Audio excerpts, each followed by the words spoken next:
The holidays are among us, and what better way to enjoy some well-deserved downtime than with some vintage racing games? Today's showcase are Windows 9X compatible games, varying greatly in release dates and specs.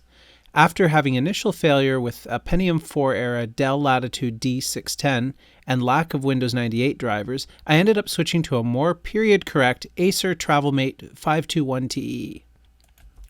Officially designed for Windows 98 and Windows 2000 Professional, this TravelMate is rocking a 600 MHz Pentium 3 CPU with a cool 64 MB of stock RAM and stock 6 GB hard drive.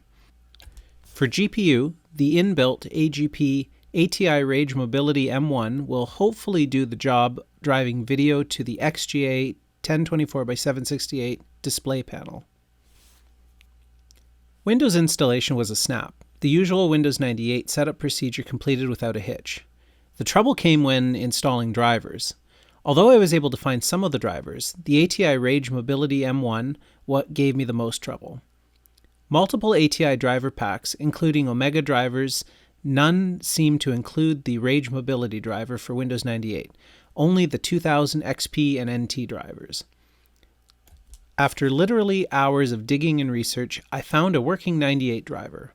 Ironically, I had a quick look for the Lucent modem driver as well, in anticipation of a future project, and ended up finding a site which provided all the drivers, including the Rage M1. Ugh, wish I found this first. Let's start with Daytona USA by Sega, one of the highest grossing arcade games of all time.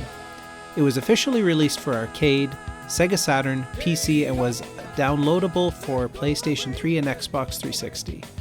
If you grew up in the 90s, you probably remember playing this in the arcade or at the local mall or movie theaters. One thing I really enjoy is how accurate the game is to the arcade version. In arcade mode, I cannot find any difference from a genuine arcade cabinet. Spoiler! I actually own a genuine arcade Sega version of this game, and plan on completing the restoration on this channel at some point in the distant future. So that reminds me, make sure you hit that like button, subscribe, and bell icon to make sure you get notified of upcoming videos. Now back to the PC version. Released in 2006, it required a mere Pentium 90, only 16 MB of RAM, and 15 MB of free hard disk space. As far as driving on PC, I find the controls to be a little twitchy. I think this comes down to the binary left-right controls versus the granular control of a racing wheel. I don't currently have a racing wheel, but I'd probably recommend one for this game. Still lots of fun without, but lacks the nostalgic arcade feel. Next up we have Soda Off-Road Racing by Sierra and Papyrus in October 1997. Also requiring a 90 MHz Pentium and only 16 MB of RAM, this TravelMate is looking pretty overkill at this point. Although Soda does require a minimum of 30 MB hard disk space and DirectX compatible video and audio adapters, not hard requirements to meet these days. This game I find particularly interesting. The box says, "Finally, authentic off-road racing." And, well, I'd probably have to say it's the most authentic racing game I've played from this era. One thing I've always found lacking in car games is the lack of realistic damage. If I crash or roll over a vehicle, why isn't the body significantly damaged? Why can I run the engine into redline with no consequence? Why is my alignment straight after bashing into a curb? Well, wonder no more with Soda. Turn damage on and enjoy a range of realistic damages to your vehicle. And the realism doesn't stop there.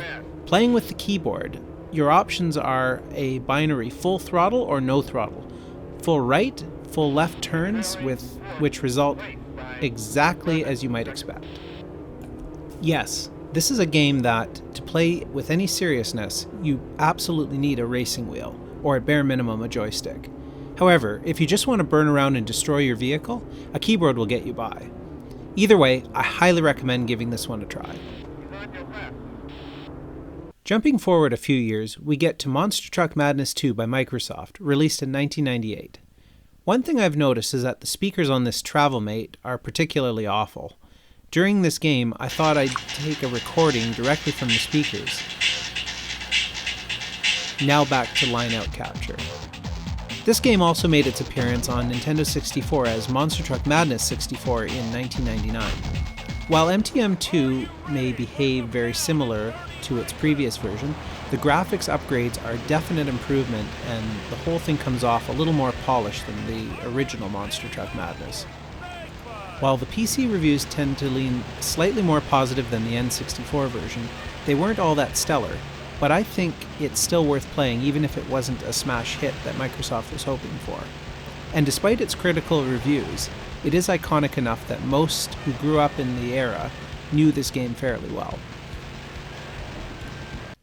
And last, but certainly not least, what I would probably describe as my favorite PC game of the era, Midtown Madness 2 by Microsoft, released in September 2000.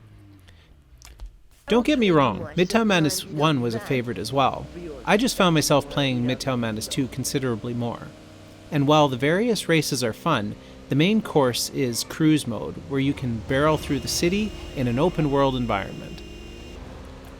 Midtown 2 ticks a number of boxes, such as a variety of different cars with different driving characteristics. Vehicles can be damaged, although this leaves much still to be desired as far as realism and graphics, multiplayer via local LAN, and tons of community-built mods. This game does have its shortcomings though. Cops chase you, but just obnoxiously keep ramming into you. The ability to be cornered and given a ticket, like in the Need for Speed games, would have been a nice touch. Also, the physics realism aren't that fantastic, and could have used some improvement, but I'm sure someone has made a mod that if this bothers you enough. Midtown Madness 2 does actually run very well on modern hardware on Windows 7, with the exception of possibly needing to install patches. Windows 10, on the other hand, is playable with some caveats. This is what I did to get it running on Windows 10. First, the game does launch but stutters to an unplayable extent. At this point, press the Windows key to jump out of the game, open the Task Manager, find the midtown2.exe in the Details tab, right-click, and set priority to real time. Now you can tab back over to the game and it should play smoothly. The catch? No heads-up display, no maps, no rearview mirror, etc. Also, going back to the menu can become buggy too. But it's entirely playable in cruise mode. In all seriousness though, if you have a couple of Windows 7 laptops kicking around, this game is an absolute blast in multiplayer mode. And the best part is, you don't need online accounts or even internet access.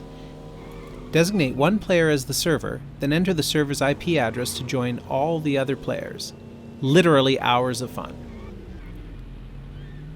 Well, thanks for watching. Please like, subscribe, and share this video, and comment below what your favorite Windows 98 racing game was. Thanks for watching, and I'll see you in the next video.